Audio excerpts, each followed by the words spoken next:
Hi guys! So, samahan niyo akong pumunta ng Quiapo ngayon kasi nag-crave ako sa mga napapanood ko sa TikTok and sa Reels sa Facebook. So, sabi ko gusto ko itry yung biryani chicken doon sa Quiapo. Tapos, ang dami palang food tripan talaga doon sa Quiapo, no? Kasi hindi ako masyadong gala and hindi ko kabisado ng Quiapo. So, yun. So, pagpunta namin ng Quiapo, ang daming tao, sobrang daming tao. Siyempre, yung mga nagsisimba, ganyan.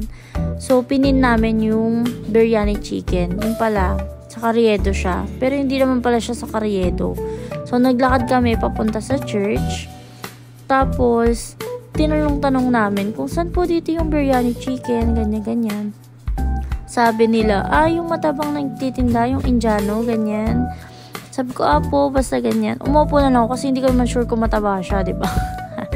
Tapos, yun pala, nandun nga siya sa harap ng simbahan. So, ayan yung per tub niya, 150 pesos. So, ang laman niyan is chicken, may pipino, and yung basmati rice. Tapos, sa gilid niya, may mga dragon juice. Sikat din to sa TikTok, kaya tinry ko na. Tapos, ang mumura ng mga lettuce na tumpok. Bumili din ako kasi hindi ko alam. Hindi naman ako mahilig dyan, pero bumili ako kasi ang ganda. Tapos, ayan yung presyo and sizes ng dragon juice. Sa tabi nito guys, merong grilled burger. Yan, masarap din yan.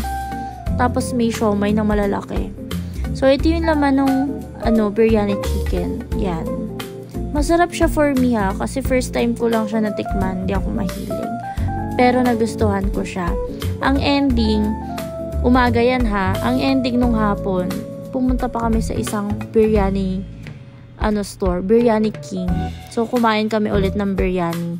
Anyways, mag-upload na lang ako ng ibang video para sa Biryani King. Bye for now!